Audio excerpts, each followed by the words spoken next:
I'm Jean-Michel from Free University of Brussels, Université Libre de Bruxelles, French-speaking university, and my lab organized this webinar. We have already organized 2 international conferences, one in Tirana last year, another in Brussels, and we have also published a special issue, Studia Politica, Romanian Political Science Review. I sent you the link, and some of you publish in this special issue. I want to continue the reflections, and it's the reason why we organized today this special webinar about the weakness of the left in this Central and Balkans country. Then I will give the floor to begin to Sorina Soare, University of Florence. She will begin with an overview analysis, and after this I will give the floor to all the guests to speak about the special case and national case. And after this, we have time to discuss, to answer to the large audience. Don't hesitate if you have some ideas to organize other webinars, to send me some proposal.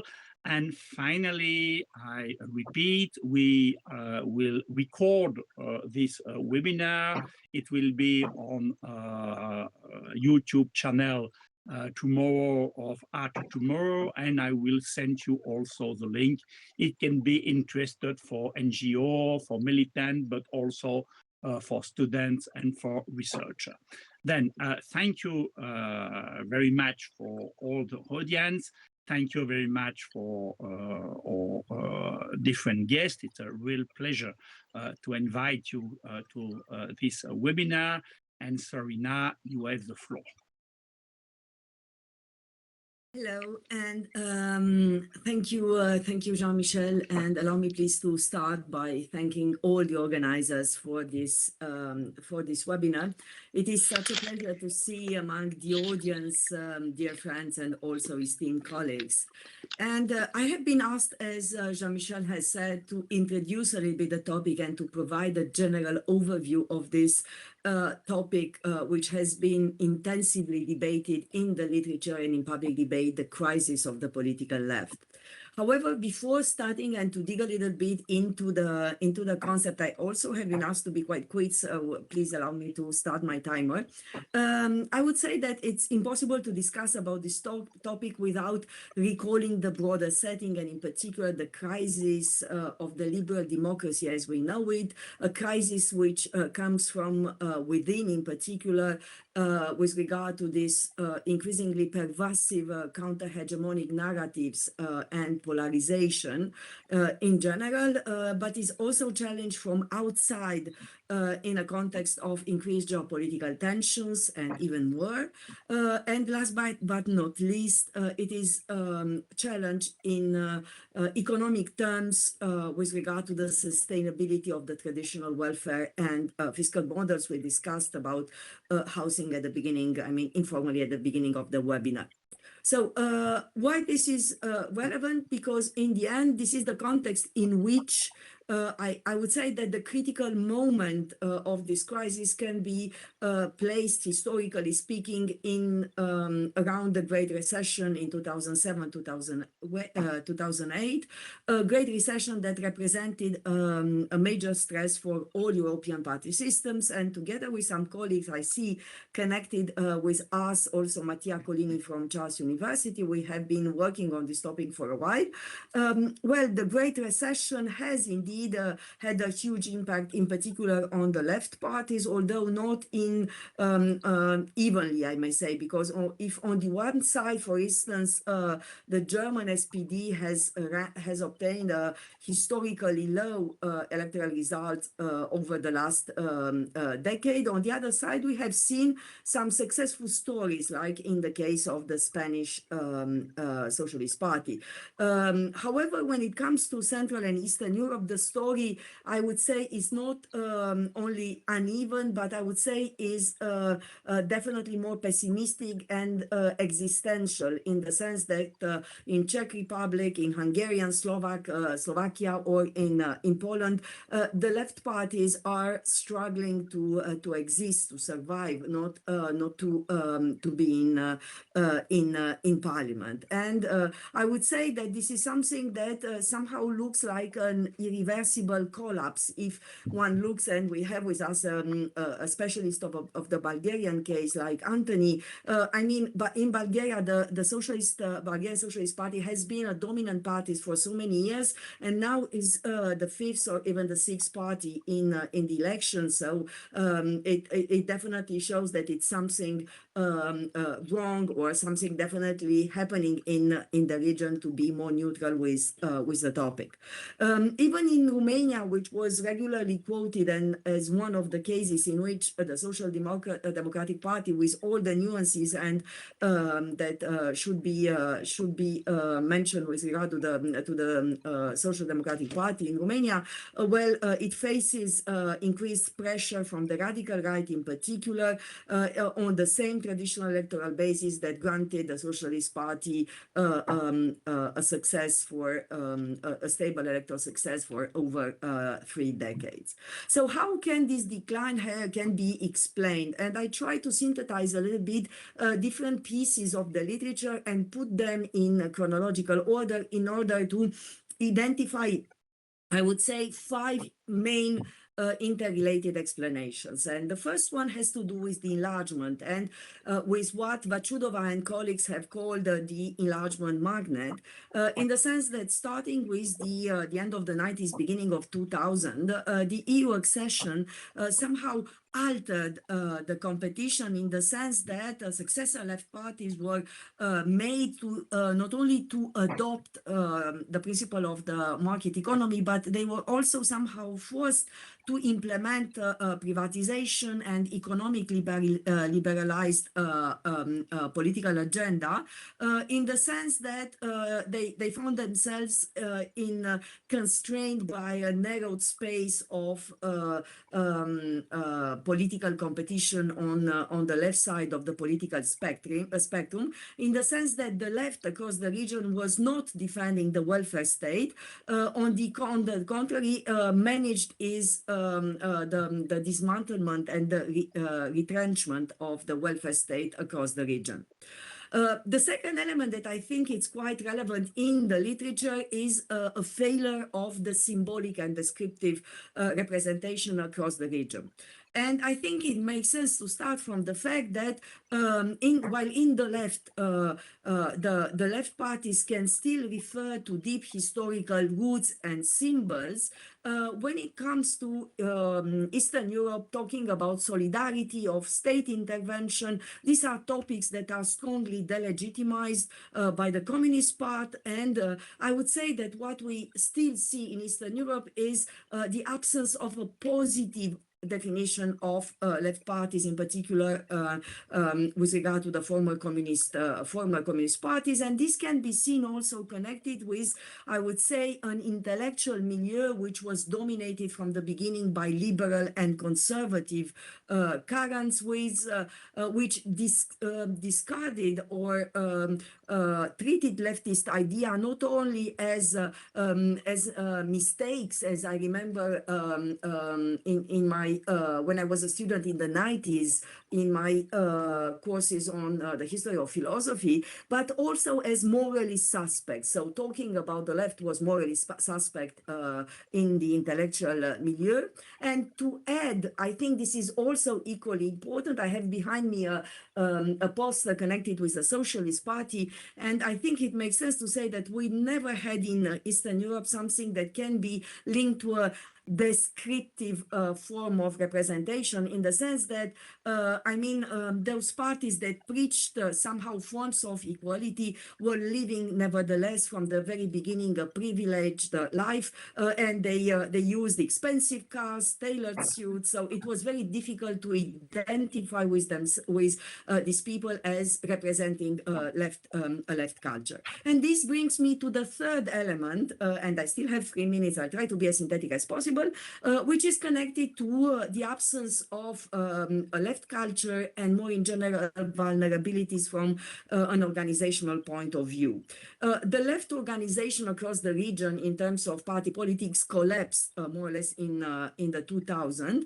Why? Because although local offices might exist across the region, the local offices of these left parties were active exclusively for election purposes. In between elections, they were dormant. And in particular, I think it makes sense to underline this. They were absent from affiliated movements. They failed to connect with trade unions, with different other peripheral associations, and in particular, they failed to connect with the university milieu. It's very difficult to find,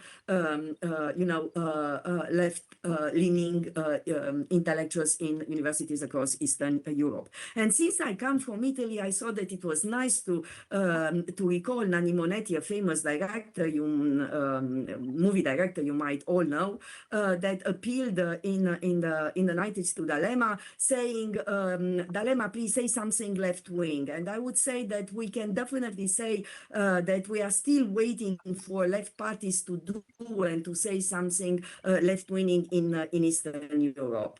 The fourth element I identified is somehow the failure of these parties, in particular in those countries where they survived in the 2000s, to exploit the distributive vacuum. What does it mean? In the end, the fact that the center-left abandoned the redistributive mission in the 90s because of the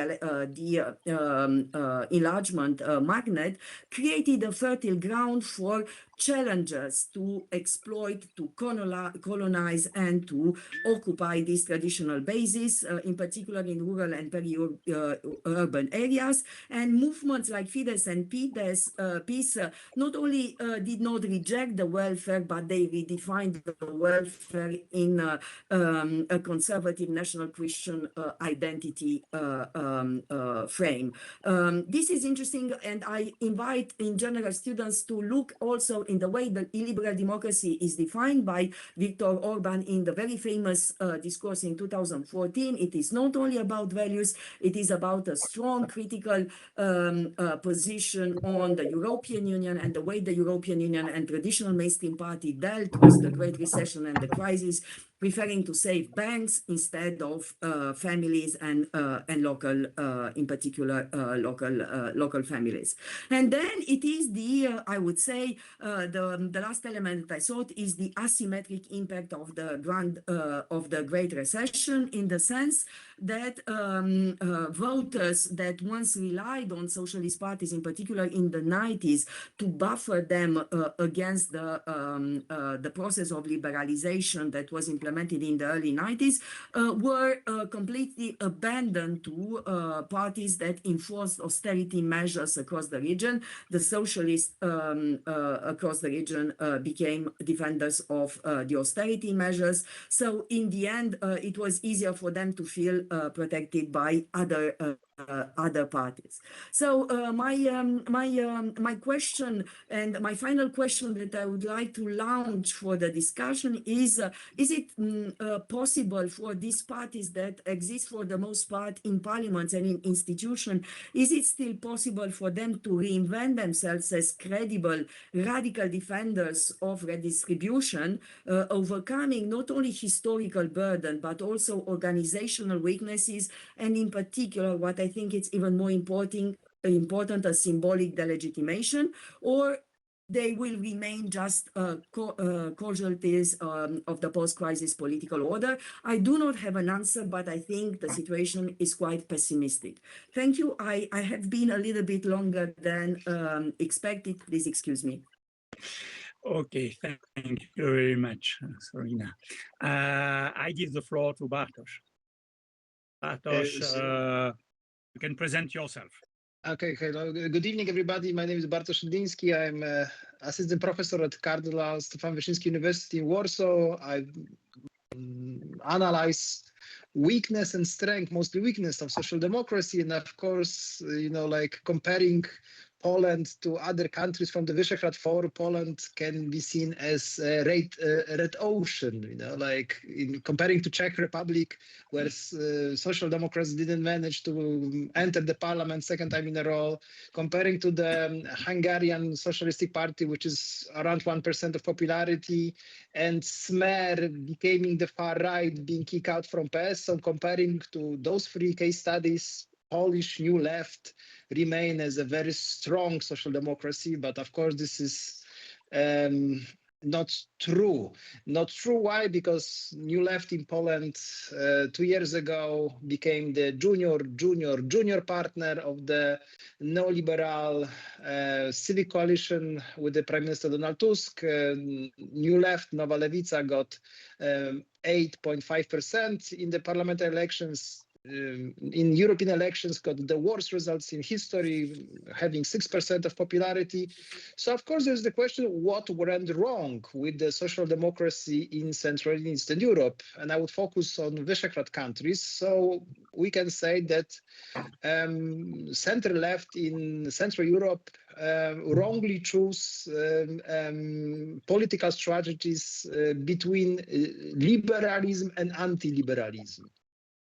So let's focus on Polish, Hungarian, and Czech case studies, because they are quite similar. Because, of course, I will talk about Smer, Slovakian Smer a little bit later on. SLD, Czech Social Democrats, and MSP had this idea of being a force in favor of liberal democracy, but being at the same time a champion of liberal policies sometimes. But there is, of course, this paradox that social democracy always would like to represent the people, but being at the same time the part of the establishment. And sometimes parties choosing wrong strategy, they are adjusting to the new reality with wrong answers. For instance, I remember a few of the Czech Social Democrats who started to use anti-migration slogans during the last couple of months before the elections, which was kind of tricky for traditional center-left, human rights-oriented voters. When you mix those political narratives, you lose credibility. And I think that this is what unites both Polish, Czech, and Hungarian center-left. There is a case of anti-liberal attitude of social democracy, right? So Smer is an example. Smer became basically the far right. Smer is basically playing a role of law and justice in Poland or Fidesz in Hungary, right? Changing constitutions, being so oriented on heteronormative relationship, right? And so on, especially having also kind of pro-Russian attitudes. And I think this is important, that very often we forget that Russian Federation is not only geopolitical power, but it's also ideological power of far right, right? When you see relationship between state and church, low taxes, anti-trade union attitudes, and imperialism, then Smer basically start to be a co-partner of people like of the country in crime of Russian Federation. Regarding the paradox, I will later on send you on chat a link to the report I published for a study which was conducted for Foundation for the European Progressive Studies some time ago, when I was dealing with the Polish social democracy and the relationship between social democracy and the people. And I'm talking about the popular class, namely the working class and the people living in the rural regions. And I would like to tell you that, and you can see the quotes from the focus groups, there is a total disattachment between people who lost on transition and globalization and the center left.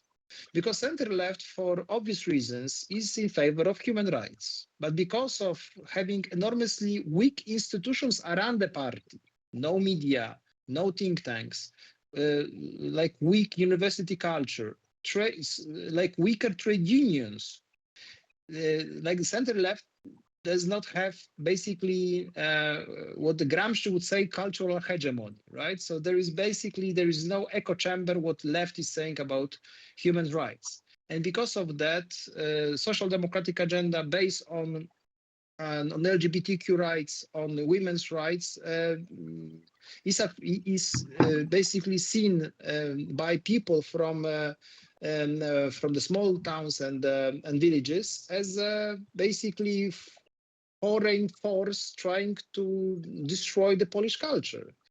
So and I would end up, because Sorina was so tough on times, I would be also try to be as frank as possible. There is a problem with credibility on the welfare state and being force of redistribution and taxations. For example, Polish social democracy, being in the Polish government right now, never touched a question of fair taxation, better public investments, and being brave on that, even showing that they can leave the government if particular case wouldn't be delivered. And it can be seen also as a kind of a transaction policy. Social democracy forgets that sometimes social democracy should be center-left of the fear. That if you don't vote for the left, you're going to lose a good doctor, you're going to lose your health, you can even lose your life. Because right now, because of massive military spending in Central Eastern Europe, many public policies, including health, is suffering. And just to wrap up and just to also put a question for the discussion, because my very good friend John Pfeffer is with us, and he's American. He's been an eyewitness and of the transition period. He published a very good book, both at the beginning of the transition in Central Eastern Europe and then also described the phenomenon of rise of illiberalism. There is a rise of hope on the other side of the Atlantic. I know that Warsaw, Bucharest, Prague, or Bratislava is not New York. But I think Mr. Mandani is showing something to us, that you can be devoted social democrat, you can be brave, you can be good with emotions, and you can be devoted to the cause. So this is the reason, I think that sometimes we should learn from particular politicians from the United States that you can be a dedicated, ideological, driven person and be in favor of fighting for the cause, not only for the seat in the parliament or in the government. Thank you very much. Thank you very much. And now I give the floor to Andrei Țăranu, National School of Political and Administrative Studies in Bucharest. Andrei, you have the floor. No. Sorry. My name is Andrei Țăranu. I'm from Bucharest, Romania. I'm from the National School on Political Science and Public Administration, which is a sort of ENA of Romania. And I assume I'm probably a sort of one of the last left-wing people in Romania, Simona agreed with. And that's because in Romania, what that happens, that the left is disappeared, there are probably 3 or 4 reasons. The first reason is the post-communist heritage. I mean, just after the revolution in Romania, the main cleavage was not between left and right or between capitalism or socialism or whatsoever. It was anti-communism, pro-communism, but pro-communism was only a syntagma. It was only a thing which was gave to the others, to the enemy. So everybody put themselves into the anti-communist system, declared themselves dissidents. Even in Romania, was not a dissident movement as in Czech Republic or in Poland or in Hungary. In Romania, the dissident, it was very scarce, but on the other side, everybody finds somehow the anti-communist to be the best ideology, and this drive works even after joining European Union. Still in 2010, the discussion about anti-communism were still in place here until the president of Romania, former president of Romania, Traian Băsescu, made a sort of anti-communist stand and make a sort of a symbolic process of communism into the parliament of Romania. The second heritage of the left, it is the Social Democratic Party in Romania with its avatars, because this party, it's supposed to be the heir of the former Communist Party, which is not very true. But that was somehow the idea, because Ion Iliescu, which was the founder of this party, yes, it was part of the communist elite, but during 1981, he was somehow one of the few dissidents in Romania against Ceausescu, not against communism. So he make social democracy here a sort of perestroika movement like in Soviet Union, rather than a proper social democratic party. And from this point of view, after 2000, the social democracy was somehow taken by the name of the Social Democratic was taken by the Social Democratic Party, which became very right-wing, very conservative, with a lot of ideas about religion, very connected with the corruption and what we are calling the new capitalist of Romania.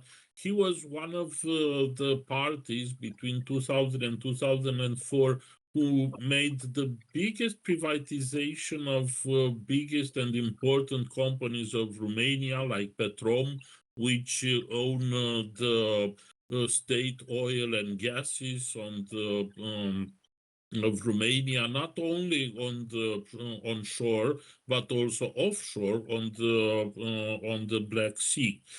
So the Social Democratic Party just act as a sort of declared himself as a Social Democratic Party, but it doesn't act at all as a Social Democratic Party.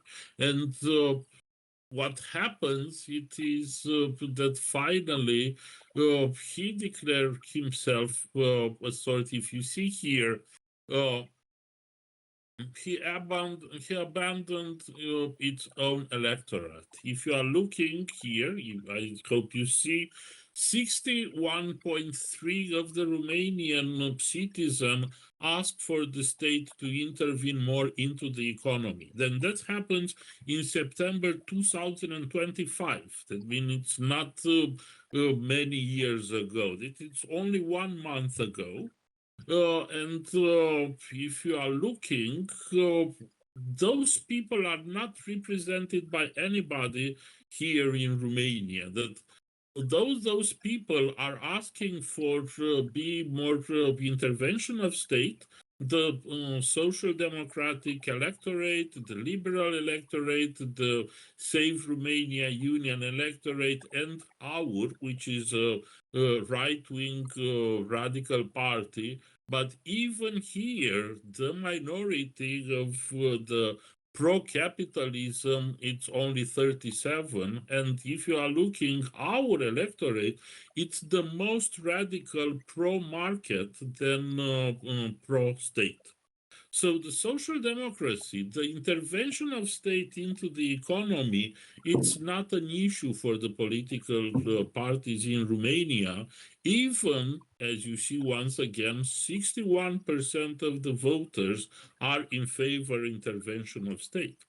But what happens, it's on the same time, the manipulation of tradition and the idea of the nation and values. So what the Social Democratic Party made here in Romania, just melting up the progressive ideas with the national values and tradition, which makes social democracy completely incomprehensible. Because from my point of view, there are not very much difference between the Slovakian Smer and the Romanian Social Democratic Party, because both they have their roots not into the socialism, in the worker socialism, but into the on the countryside electorate, on the farmers and let's say this part of society which is very traditional, very religious, and very close to the church. From what reason? And the last end is only a few weeks, not a week, it only 1 week ago, the Social Democratic Party, which have in the next week his Congress, just erase the idea of progressism inside of its idea, inside of his status, and he declared himself as a defender of the national values and tradition, in order to take these 57 people and to reject the 61% which asked the state, the state to be more into the Romanian economy. So we have a sort of a social democratic party which just imprisoned all the ideas of the left, and from this reason in Romania it's very hard, pretty much impossible, to make new left-wing parties, because all of them will be assumed that are a sort of avatars of the Social Democratic Party, the Romanian Social Democratic Party. Thank you very much. Only 9 minutes and 11 seconds. Congratulations. Thank you very much. And now, last but not least, Michel Perottino from Faculty of Political Science, Université Charles. Thank you very much, Michel. Thanks a lot, Jean-Michel, for organizing this this event. I will try to be as short as possible. A lot of things have been already been told especially by Sorina, but also by Bartosz or Andrei. Maybe just an introductive comment. Some problems of the left are specific to the Central Europe, but not only to Central Europe. If you look at Europe, it should be a very general comment or a very general problem that are common to all the left in Europe. The first point I wanted to mention is the socio-political or ideological dimension. It's something that has been already mentioned, especially the reflection about Gramsci and so on. But we can, at least for Central Europe, we can point out that we are in a space where the neoliberal paradigm is practically shared by everybody, from the extreme right to the extreme left, including, for instance, the Czech Communist Party. All are practically on the same line, meaning a neoliberal let's say, understanding of what is happening in Europe. And practically it's linked to that. There is also an inability to take into account new or modern perspectives. especially those that are shared by the Friedrich Ebert Stiftung, for instance, which are well known even here, but not taken into account at all, especially the question of the climate change, especially the question of the change in the working life with the introductory of artificial intelligence, and so on and so on and so forth. This is also practically linked to the second point I wanted to mention. It is, let's say, political or governmental dimension with one general question. What did the left, when it was in the government, what did the left from the left point of view when it was in the government? And it's linked to the credibility of the left as a governmental force. It's interesting, for instance, to see that a lot of things are mentioned, especially when the left is in the government. For instance, the importance of the Ministry of Interior, the security aspects of the governmental politics. If you give a look at the last 30 years, practically one of the main tasks of at least in the Czech Republic, but not only, main task of the left in government was, for instance, the privatization, especially in the late 90s.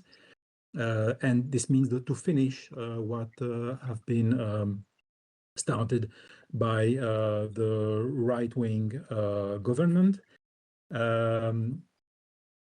Third point I wanted to mention is the organizational dimension.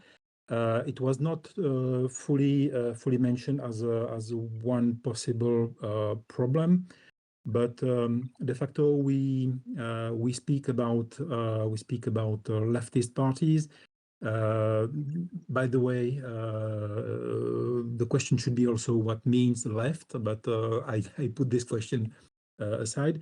But particularly we are speaking about parties that are still, at least in some dimensions, mass parties with a specific functioning, internal functioning, meaning democratic functioning, and this became a huge problem when such parties have to quickly answer to changes occurring in the social media, for instance. If you have to discuss about the answer to give, it will take a long time, and this means that the party will be seen as ineffective. And once again, it's about the credibility of the party. It's a genetical. It's a problem that should not be solved in the situation when such parties, which are not only the leftist parties, but when such parties are facing new challenger parties with one person answering for everything, it's practically a very negative image in the society. Partly linked to this question, we have also the question of the party internal cohesion.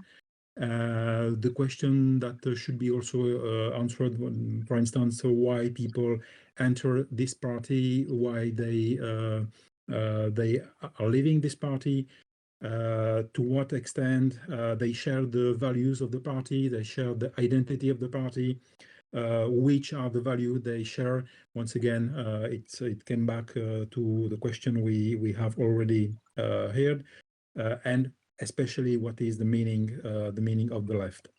And from a very theoretical point of view, left parties are practically endangered from the very beginning of the, let's say, catch-allization of the parties in the 60s, meaning that they are not only for the working class, but they are for everybody. When you are for everybody, it's very difficult to defend an identity.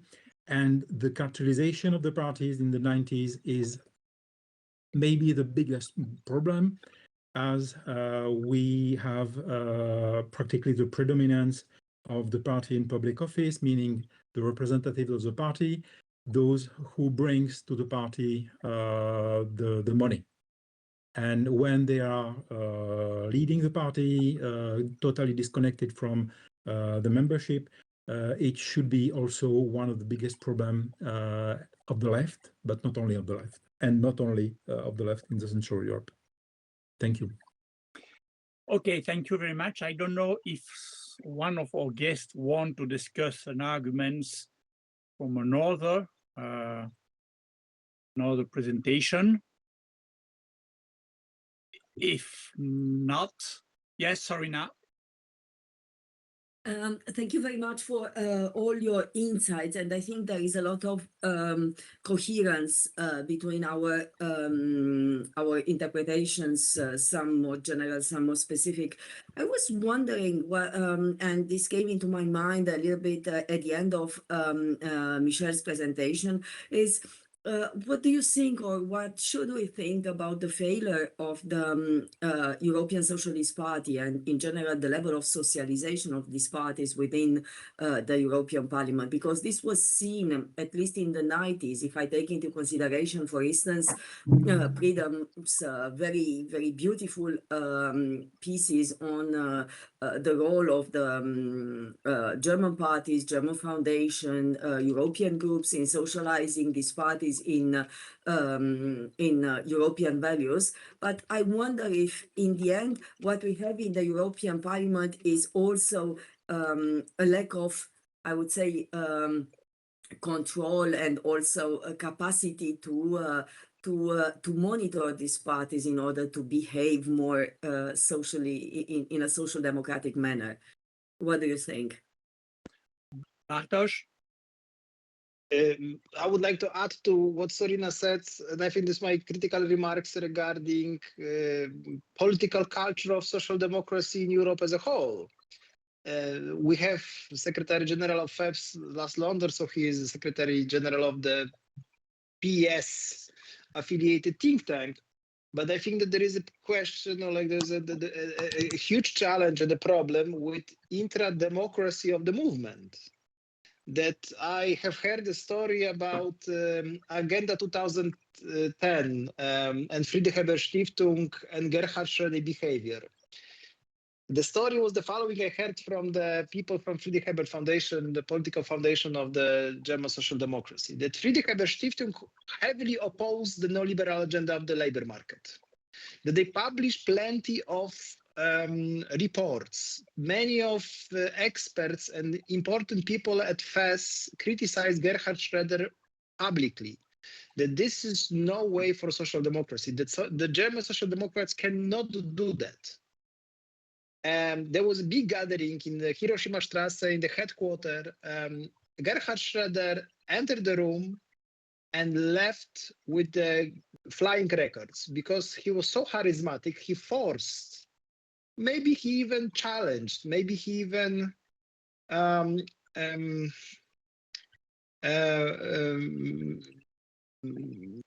try to make Friedrich Ebert Stiftung as a little bit ideological puppet of his own decision. Till social democracy wouldn't have internal fights, even a public one, on how social democracy should behave. What are the red lines of involvement in the big coalitions with, for example, Christian Democrats or with the populist parties, you know, like because some of the social democrats are flirting with so-called, you know, populist forces. Till then, like social democracy, both in Europe, but also in Central Europe would be enormously weak because the strength of social democracy was internal struggles. There was internal fights, you know, from the very long time ago, right? Till the Gerhard Schröder and Oskar Lafontaine fights, right? We must remember that even the new Labour Party, it was not a fully social democratic force, but even the new Labour had fights, right? There was a disagreement between Gordon Brown and Tony Blair, right? Right now I have this impression that social democrats everywhere are agreeing, right? That the social democrats are using the buzzwords. We should be anti-austerity, fighting populists, fight the far right, be human rights champion. But what does it mean? And why it is not popular among the voters. So, like in a way, as a movement, social democracy is partly brain dead, right? Because they haven't invited such ideological compass, which is going to lead us to the glorious future. Not really, right? This is a kind of a technocratic force which is trying to find ideology for the shitty policy they are doing sometimes. This is, sorry for being very frank, but this is my take out on why we are facing such situation both in Europe and in Central Europe. Okay, thank you very much. Michel, do you want to add something? No, just we have Juraj Marusiak, we have Tim Houghton, Sean Hanley, specializing especially on Slovakia. Slovakia is, from this point of view, the relationship with between the European Socialist Party and Smer is, from this point of view, quite interesting. Yes, surely. Andrei, you have the floor. Yeah, I'm not agree from this point that it's a similarity between the Western social democratic parties and the Central and Eastern European social democratic parties, because they came from different histories, they came with different narratives, and they came with different perspectives over Europe and over labor and capital from many points of view, because even the social democratic parties into the Central and Eastern European were capitalistic or pro-capitalistic. Meantime, the Western Social Democratic Party, until Tony Blair, until 2000 or something, few of them were anti-capitalistic. They fight with the globalization, and they have a totally different agenda, looking for the trade unions, for a special electorate and something like that.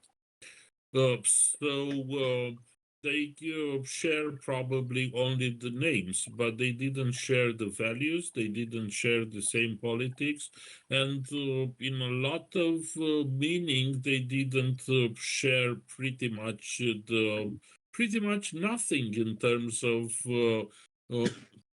social groups, let's say. I don't know about probably Czech Republic was somehow, and Slovenia were a little bit different. I mean, the central of the central. They are much closer to Germany. But if you are looking of the left in Poland or in Slovakia, even with Smer, before going too very far right. They are in Romania and Bulgaria, for example, the Social Democratic Party was much closer to the Greek Social Democratic Party, because it was rooted on the countryside and on the island and on the fishing industry, than the Western, which came with their workers. Because from my point of view, the main disappointment for the people in terms of left and the social democracy, not only here but also in Hungary, it was the destruction of the industry. Even the socialist industry wasn't so important. They forced to disurbanize the city and somehow dismantle what it was before the medium class. Now the medium class, it became totally different. It became from small businessmen and women. They became totally people which are connected with private capital and so on. A little bit, but a very little bit of the academic elite, but and political and politician for sure. But the former middle class, which means engineers, technical staff, a lot of things, construction and so on, just disappear. Thank you. Thank you very much. Very interesting debate. And now the floor is to the audience. We will take several questions, and I will organize a roundtable for the answer. Anthony Fedorov, can you present yourself, because maybe some young people cannot know who are you? Oh, okay. Thank you very much, Jean-Michel, for inviting me also to this webinar.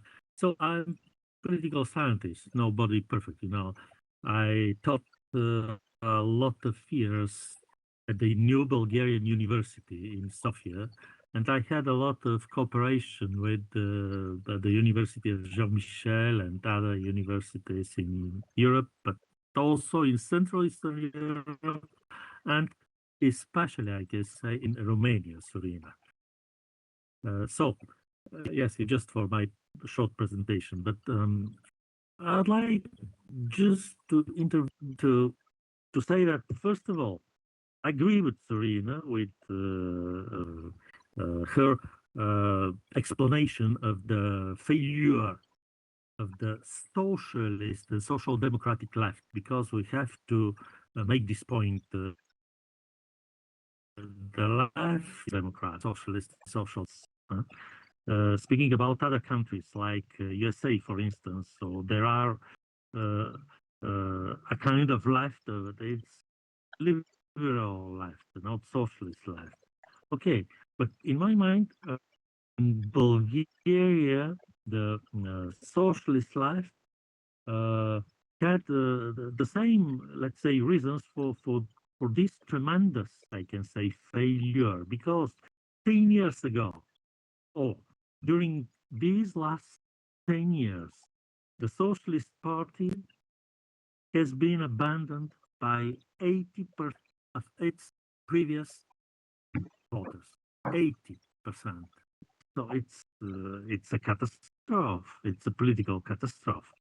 And I was thinking about the reasons, and I agree with Sorina, but also with Andrei and Bartosz, and Michel, why they proposed an explanation of this.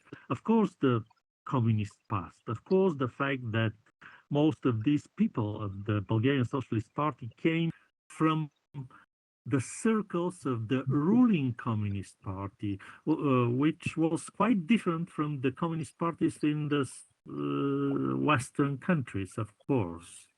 So they came with some vision of the world, vision of the future, vision of the transformation, and so on. They were, in fact, the main actors of this capitalist transformation of Bulgaria, capitalist. But at the beginning of this transition, the main slogan in Bulgaria was, for explaining this transition, was transition to democracy and market economy. Not democracy and capitalism, but democracy and market economy. And I was thinking that the fact that we avoided to use the term of capitalism is not neutral. There is some sense. And in my mind, the Bulgarian Socialist Party, but also many socialist parties and social democratic parties in Europe, did not think about this distinction between market economy and capitalism. All social democrats today and socialists are against the, let's say, very critical to the neoliberal corporate globalized capitalist. But what does it mean exactly? Is it capitalism, or is it just a specific type of capitalism? In my mind, one of the main reasons for the failure of the socialists and social democrats in Bulgaria, but maybe in other countries too, is to abandon the very important work on ideology. To think about capitalists, what kind of future they propose. Socialists in Bulgaria became very opportunistic. They tried to find opportunities to seize some power, to keep some power, to enter to be elected in the National Assembly in local level and and so on, and not really to think about a project in the future. Okay. So Thank- this maybe it was very, very long. Thank you. George and Bartosz, you will answer later, please. Now it's questions time. Thank you, George. Hello. George. I'm Juraj, okay, but okay. So my name is Juraj Marusiak. I am from the Institute of Political Science, Slovak Academy of Sciences. So firstly, probably I will not speak about Slovakia only, but I think that this first and main blow for Central European left was really, as it was called before, also this post-communist transformation. Firstly, of course, these social democratic parties, especially post-communist social democratic parties like in Slovakia, Poland, Hungary, they simply couldn't defend the interests of their voters, and they simply lost. But we also must understand that they were former communist parties, and they simply like it was told, for example, by some Polish political scientists. I don't know if it was Radosław Markowski or Andrei Richard. They called SLD a trade union of former communist party officials, and it was also a generational problem.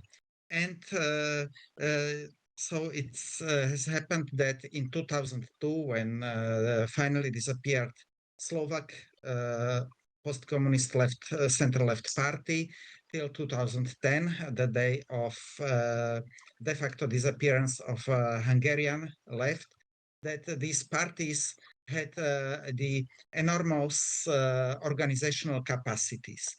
But finally, they were totally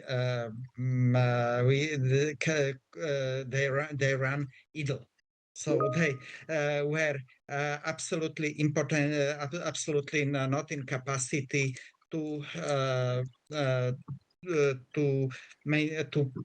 conduct any kind of politics and to mobilize the voters. So in case of Slovakia, these organizational capacities inherited political party Smer, but with totally different narratives, with totally different rhetorics. But if Smer was, I do not agree that Smer is means radical discontinuity with former post-communist left, especially in the in conditions of Slovakia. So sympathizers of communist regime had regimes in Central Europe had very little in common with the Western European left. They were rather socially conservative people. And so was Soviet socialism in the last 2 decades of its existence. It was no more the revolutionary leftist regime. It was rather social conservative regime.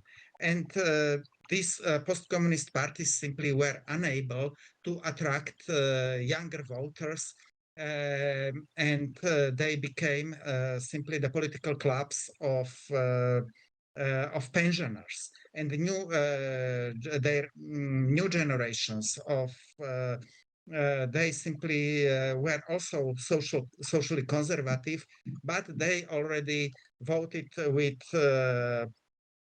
for parties who offered different conservative narratives. And what we must also say that also the main responsibility is also the language that began to be used after 1989. The language of libertarian right, based on the delegitimization of left values, the legitimization of solidarity, the legitimization of the social dialogue. Also Central European intellectuals were responsible for this, but also the West, which did not oppose this massive expansion of neoliberalism in Central and Eastern Europe, also Party of European Socialists. So de facto, as general European Social Democrats were missing in Central Eastern Europe in 1990s and the early 2000s in terms of presenting of some kind of know-how, in terms of they didn't manage to help to develop non-neoliberal version of post-communist transformation. And there are also some institutional conditions which are responsible for the weakness of left-wing parties, because simply deliberate policies aimed at the elimination of the space for the implementation of left-wing policies took place. So the space for the social dialogue, the space for the debate about some economic and social reforms was very low. And one example is really the dismantling of the power of trade unions. But for example, also the debates about please, can we receive the question? Okay, because now it's a questions time, please. No, I don't have, sorry, I don't have question. Okay. Okay, thank you, but now it's a question time. And then I see that we have also questions for Andrei. How do the war in Ukraine and current geopolitical tension affect the social and economic message of the left in Romania? Then I give the floor first to Sorina, to Michel, to Andrei, and to Bartosz. And after this, please, your yellow hand, but please, it's not new presentation, it's question time. If you want that we won't organize a new webinar about the subject, send me a message and I will organize with pleasure. Thank you very much. Sorina. Thank you, Jean-Michel, and thank you, Anthony, and also Bartosz for the comments. I'll start. I think that Anthony raised a very relevant question, and I tried to look a little bit into my notes. And indeed, I think it also applies to Romania and different other countries. The fact that in the end, there has been a simplification, at least in the early days of the transition between creating markets, creating capitalism, and creating democracy and prosperity. This was a little bit how the transition to democracy has been seen, without any form of questioning on the kind of capitalism that the new democracies will be able to implement somehow in terms of type of private ownership of the capital. And I think that what is interesting enough is that we did not have a lot of literature on the kind of capitalism in Eastern Europe either. So there is a lack of interest within the academia also on these aspects. There are pieces, and I know that Maria Spirova, I saw her briefly, she's here, and I mean, there are also pieces connected to relevant scholarship on, for instance, patronage, clientelism, forms of clientelism that have created, at least in my understanding, something which is a mixture between the liberal market kind of capitalist typical for UK or the States with an oligarchic twist. An oligarchic twist that somehow also increased the dependence of these democracies on foreign direct investments. Why I think that this is relevant? It is relevant because in the end, it is not only the social democratic parties that were absent from any form of questioning on the kind of capitalist, but also the society was absent. I mean, nobody really was interested in these aspects. Why? Because there is only one relevant democratic creed, which was the liberal democratic creed that somehow simplified the market economy and capitalist economy as being synonymous. So in my understanding, this is not so much connected with party politics per se, but somehow with the failure of the intellectual debate also, and the academia was fully absent on the topic, at least in my reconstruction. I might be wrong, please excuse me. Thank you. Michel. Yes, I fully agree with what Sorina has said. And maybe it's also quite a big difference between Czech Republic maybe and Poland on one side and the other countries on the other side, with the question of clientelism, patronage and clientelism, even if we can of course find some let's say similar topics in Czech Republic or in Poland. Thank you. Andrei. Yes. For the question that was raised by Ms. Vasiliou, I think that the Social Democratic Party about the war in Ukraine was on the good side of the history. So he positioned itself in a very good way. He was against Russia from the very beginning. But he wasn't on that moment, he wasn't on government, but not so important. He doesn't have the prime minister. So from this point of view, the war in in Ukraine doesn't affect very much social democracy in Romania. It was ruined before. So this one doesn't count very much.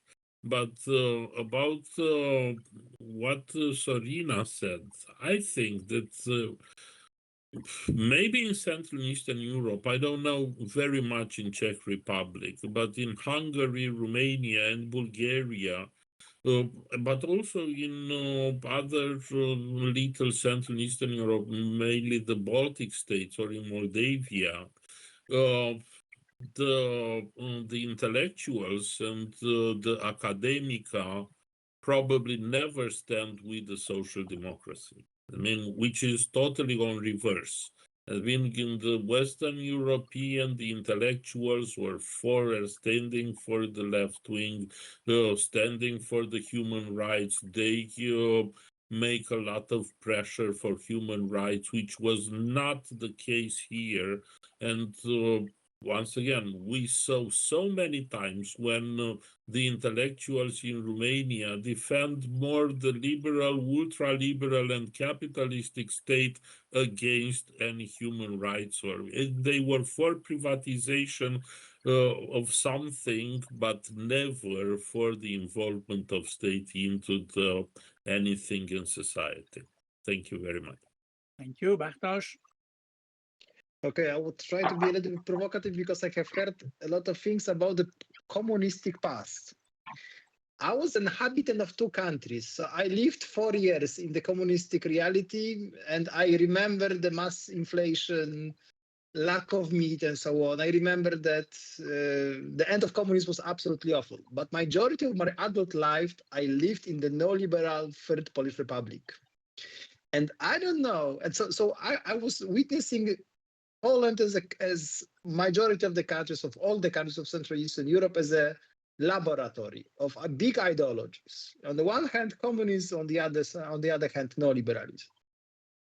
And when many of you said that the communistic past was a problem for the parties, I argue that this is the opposite in terms of future of social democracy, at least in Poland.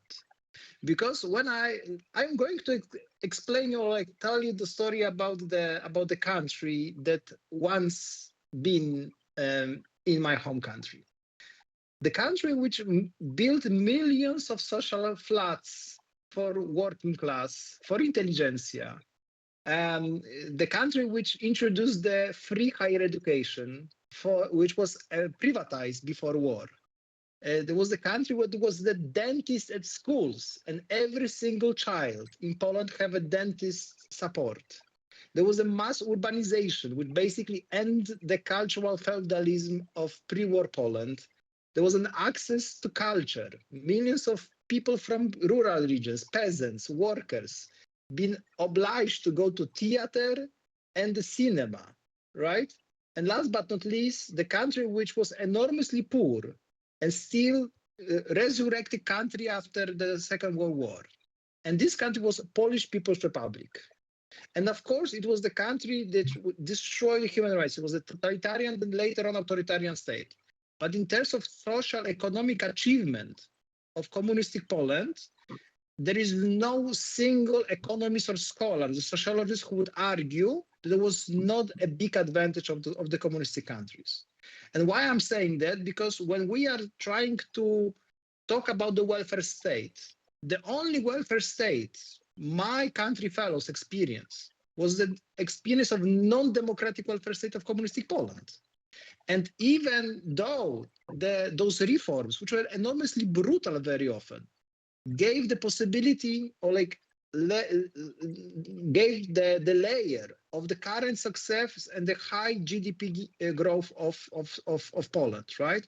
One of the reasons where one of the European champs in the GDP growth is because of the reforms communists introduced in the 40s, 50s, 60s, 70s, and even 80s, right? So I don't find the communistic heritage as a problem. You know, I find this as a kind of intellectual guidelines for future for the left in my home country. This is my argument. Okay, thank you. I see Andrei, and after, please, the audience, your yellow hand. We have a lot of specialists in the audience, then don't hesitate. Andrei. Yes, I want to greet Bartosz for his stand, because this is really totally true. That I mean, the communist period was one of the most important for the Central and Eastern European, but it was not similar for all the Central and Eastern European countries, and Romania was somehow the maverick of those of the entire camp. Because if Hungary was the happiest barrack on the camp, Romania was probably the saddest, because Ceausescu.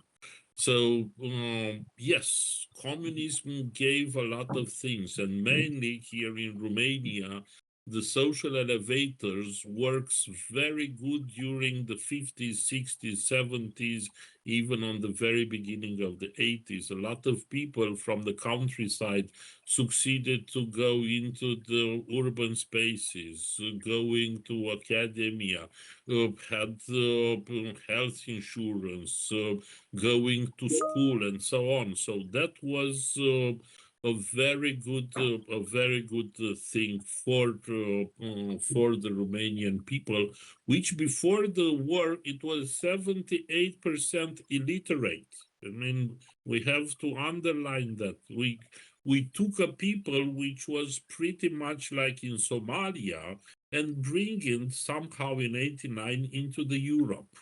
But unfortunately, here in Romania, this heritage is pretty much obnubilated all the time. That means we remember only the very bad part, and myself, you lived only 4 years into communism. I lived, unfortunately, 18. I mean, the last 8 years of the communism in Romania was really awful. I mean, without electricity, without hot water, without pretty much anything.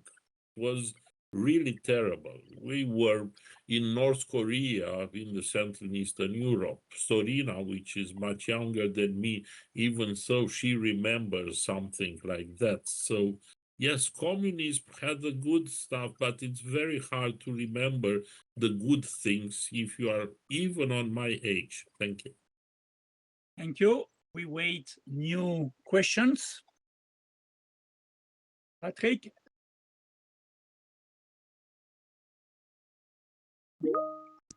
Patrick? Yeah, Yes. sorry, I'm present. Thanks for the debate. It's sometimes funny but important. And I want to react only shortly to Bartosz and ask Bartosz in a moment, because I think communists are a problem because they lost the power. Yeah, they are bankrupted, and I think no one want to be associated with some political movement which is completely bankrupted. And I think this is also the important point, not only the question of housing for everyone. Yeah. And but in this debate, not only the problem of the communist legacy or heritage is present, but so does the question of neoliberal hegemony, which several minutes ago was mentioned by Andrei and before this by Michel. And in my short reflection of the result of the Social Democratic Party election, result of the Social Democratic Party in the last parliamentary elections, which was published by Progressive Post, I argue that it is not longer possible to mobilize voters on the basis of the class or social affiliation, because class identity is no longer self-defining for the people. And this is also relates to the dominance of the neoliberal narratives mentioned by Michel, because everyone wants to be rich person, no one wants to be a poor class member. So my question to Bartosz is if you could describe how you see the renewal of political representation for that lower social classes by left-wing parties, and if you see there's some way how to tackle with this problem, and if you agree also with my description of the problem. Thank you. Other questions? Before to give the audience. Okay, Bartosz. Okay, so of course, because like the interesting fact, Andrei lived 18 years, I lived 4, and as I started my opening remarks, that I remember lack of meat, like so I remember the end of the communistic times. But and of course, Patrick was right that real socialism financially bankrupt. But this is the fairy tale about the roundtable discussions in Poland. Communist Party was not overthrown by Ronald Reagan and John Paul II. This is fairy tale. This is not true. This country basically economically collapsed, and Communist Party resigned from power and shared the responsibility with Solidarity movement.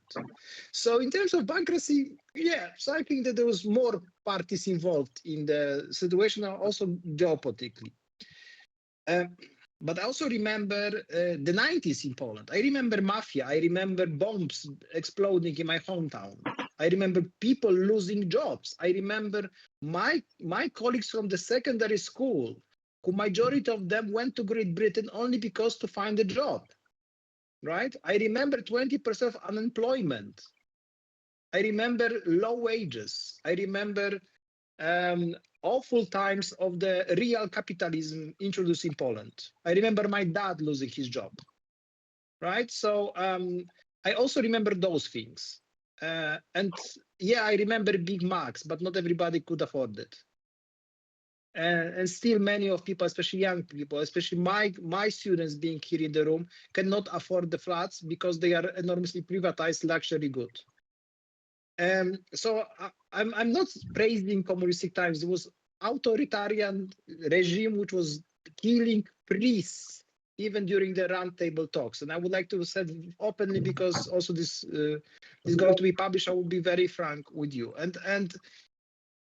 But answering Patrick's answer, but the popular class, the people who lost on transition, massively supported post-communist social democracy in 1993 when SLD won the elections, and then 1995 when Aleksander Kwaśniewski won the elections, right? So they were not bad communists at the time? No, because they were proposing basically human face of transition.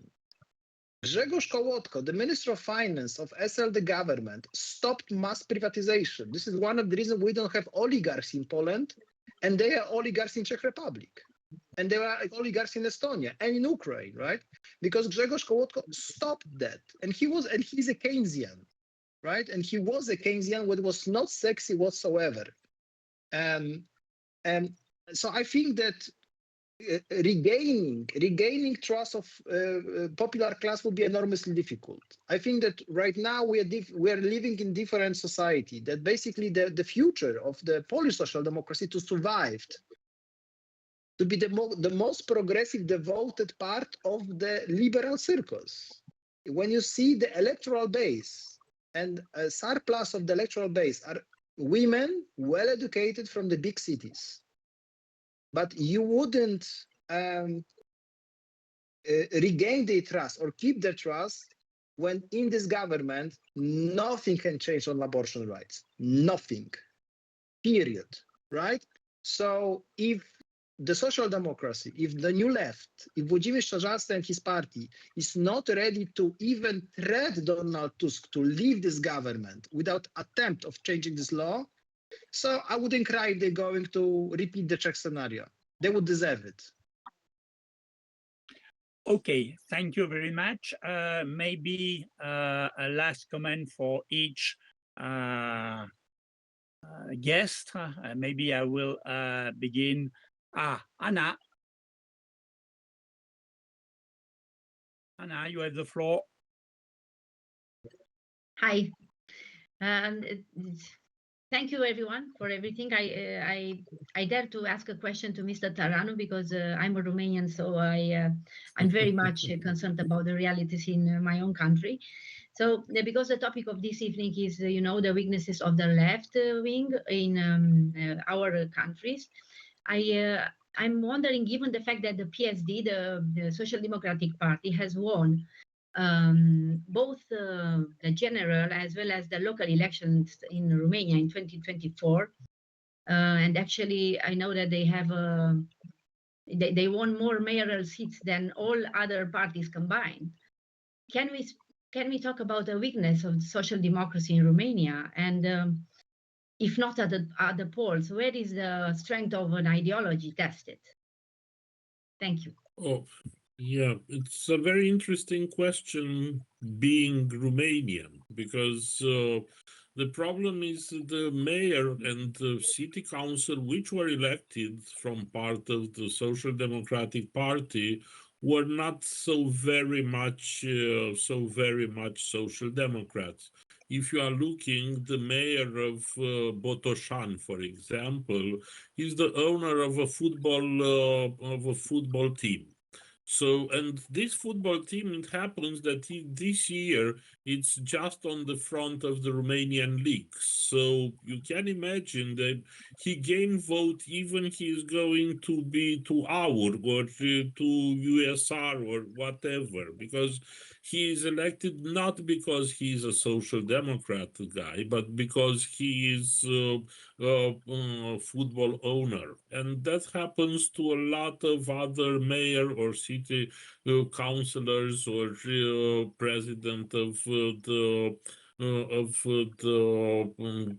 county level and so on. So the ideology, unfortunately, and we are here to talk more about ideologies and political parties than to the local election. We are going to have local election in Bucharest in the next months. But if you are looking, if Mr. Băluță is going to win the election, it is because he's a social democrat, or because he already implemented some politics, because he give some money to the church, because he started the reparation of the pipes in the Unirea center, and so on and so far. Because here, at this level, I presume that in Romania, but probably in Bulgaria as well, the ideology doesn't count at all. We don't have enough time, but we made a sort of a research, and we asked 10 years ago a mayor from the Social Democratic Party if he is agreed to left his party in order to go to the Liberal Party, if we are coming with money and buy the lake of the village. And he said, me as a mayor, I don't make politics, sure. Okay, thank you very much. I want to, Okay, but please, is it possible to, if you have questions, because it's very difficult to manage if after each answer we have a new questions, etc., etc. Then, Marek, you have the floor. Yeah, the last questions. Just a very short question, mainly to Bartosz. I'm a PhD candidate in Munich and doing research on the Czech pirates. And I wanted to ask you about the role of the Lewica and the Razem parties nowadays in Poland. If you would agree with the assessment that they are, rather than like being left parties, probably like socially liberal parties or something that could be like comparable, for example, with green parties in Western Europe, or perhaps also with the pirates and in the Czech Republic. No, the Razem is a normal social democratic anti-communistic force. So I think that Adrian Zandberg is representing Bernie style / Die Linke style of politics. In a way, I'm not talking about the past, I'm talking about the current stances, right? I think that Razem is playing a role of not radical left, I would say, because the cultural hegemony is so shifted to the right that even normal social democracy is seen as the far left. And I think this is the problem. But none of the Polish political parties play the role of pirates. We have Greens in the civic coalitions, but they are enormously weak, right? They have like 3 members of the parliament. So yeah, I would like shortly, because I know I see Jean-Michel, look on his face even through the computer lenses. No problem. For me, I have all the evening, no problem. So I think that Razem is, in a way, a phenomenon for the region, right? That they are trying to be Bernie style, Die Linke, brave social democracies fighting for the social democratic cause. But because they are the party of young people, also the way of communication is different, right? They are very good in fighting with the far right on social media. And this is the reason, like, when you see how Razem is communicating, what kind of narrative they are using, they are fighting for well-paid jobs at the public sector. They are fighting for investment in science and modern technologies. They would like to hound Amazon every way they could to tax them, right? So this is not like a very radical cause. I think that this is like what the social democracy should talk about. But the problem is that the Razem is 4% right now. They have a possibility to enter parliament, but when even if they got 5, 6, or 7%, it would end up with far right and illiberal government of Peace and Confederacja, which is worrying a lot. But maybe Razem have to enter as a very weak parliamentary force to create something new, but I don't know if they would manage, because none of non-communistic or non-post-communistic forces ever managed to be a very powerful player in the Polish political scene. Okay, thank you very much. I want to thank a lot all our guests, Sorina, Michel, Andrei, Bartosz. I think it's a very interesting discussion. We can see how we need to discuss together, how we need to maybe to organize the discussion, because it's weakness of the left. It's a very hard subject. Maybe we must think how we can organize the subject in the future. We will think together. Don't hesitate to contact me if you have some idea, if you want to organize something. And thank you for the audience, for your attention and your questions. Thank you very much. Bye-bye.